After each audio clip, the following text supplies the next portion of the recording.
Trevon Duval was not just regarded as one of the best point guards in his class, he was regarded as one of the best point guards the high school level has ever seen. Coming in at roughly 6'3" and 190 pounds, he was a 5-star recruit and ranked the 6th best overall prospect in his class. He was expected to be an all-star caliber player at the NBA level. But however, with that being said, things didn't quite work out. They didn't just not work out, things got really bad, and they're still really bad. So, it leaves us with the question today, what really happened to Trevon Duval and where is he now? I don't have to speak too much about his high school career because most people know about it. And if you don't, well, you probably need to wake up because this guy was electric at the high school level. I'm not going to try to spend too much time talking about his high school career, so I'm going to give you a brief summary. He was a 5-star recruit, the top point guard in the country, and on one of the best teams in the country. All you really need to know about his high school game was that people were saying he was a quote-unquote Russell Westbrook that could shoot.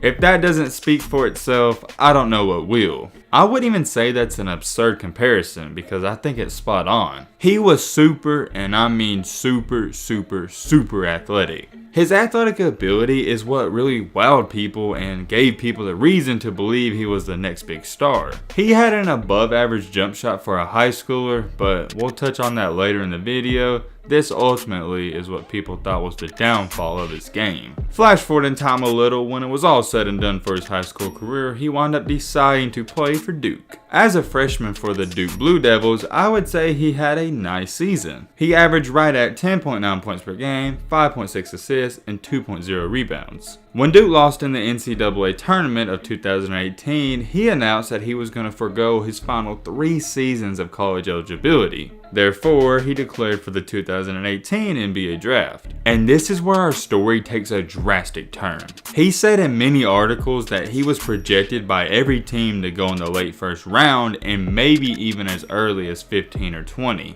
So that right there is the main and key reason he even entered the draft, because teams were giving him good feedback. But however, like he stated after the draft, those teams, they lied. For the draft, when it was over, Duval did not even get drafted. This came as a shock to everybody because it wasn't like he had a terrible freshman season at Duke. He was averaging 11 points per game and almost 6 assists. But the NBA scouts just didn't see the potential. A lot of people too try to make the argument and say he went undrafted because he couldn't shoot, and at Duke he shot 29% from the 3-point line. I understand that it's not outstanding, but it's not too shabby. He had a good enough shot to open up his all-around game and spread the court for others. 29% isn't good and it's borderline average, but I've seen much worse. Anyways, after he went undrafted, he was now labeled as the first one-and-done player in Duke history to go undrafted. Not really an achievement or an accomplishment that you want to get. But there was some good news. He signed with the Houston Rockets for the NBA Summer League. Then, shortly after that, he signed a 2-way contract with the Milwaukee Bucks. And this is where he split time between the Bucks and their NBA G League team. For his NBA career, technically he did make it. In his NBA debut on February 8th in 2019, he scored 2 points. But only a month and a half later, on March 24th in 2019, the Milwaukee Bucks waived him. As sad as that sounds, only 2 days later, on March 26th in 2019, Trevon was claimed by the Houston Rockets on a 2-way contract.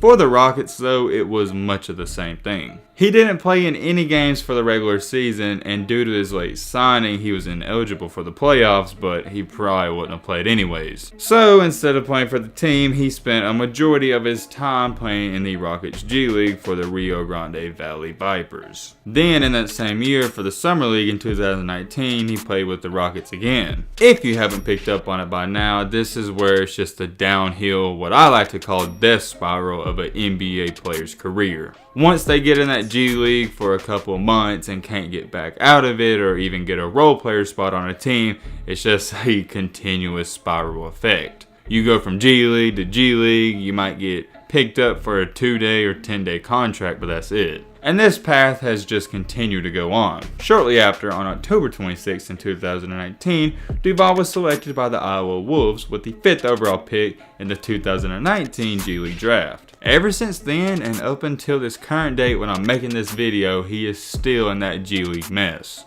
There's no other way to put it. He just can't get out of that death spiral. That's what I like to call it. I call it that for reasons and stories like this. Most players that go to the G League and stay there for 6 months to a year wind up never really getting out. Unfortunately for Mr. Duval, that looks like the narrative for his story right now. This story is really bizarre and strange too, because he was one of the top players in high school, and when he went to college, I wouldn't even say he disappointed, and I'd say he had an okay/good year at Duke. People were still somewhat high on him going into the draft, and then he was supposed to go in the first round, but went undrafted. Then, to top that off, people were saying, oh, he'd probably play in the G League for a couple months and get a roster spot. And ever since then, he just can't stay on a team. The only word I can use to describe this story is sad. Really sad, it really is, because I know this dude's still got some game in him, because he's not really old, he's still in his 20s. Out of all the stories we do with covering players like this, if there's one player that's going to make it, I think he's got the best shot.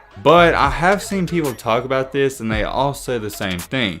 They think that he should go overseas and play and then try to go to the NBA, because they say what I say, and the G League is just a bad place to be. I wouldn't give up on this guy just yet. Has he lived up to the expectations? No. Has he been a disappointment so far? Yes, you could say that. But however, with that being said, I got a strange and weird feeling that his story's not over just quite yet. Then once again, I could be completely wrong and he never plays in the NBA. I know I say this a lot, but I really mean it with this one. This is a very interesting topic and debate. Let me know in the comment section what you think about Duval. Is he going to make it to the NBA? Do you remember how good he was in high school? Drop your comments down below. But with all that being said, that's going to wrap up this video. Hope you guys are doing. Hope you guys learned something. If you know the channel, what are you doing? We're on the road to 100K.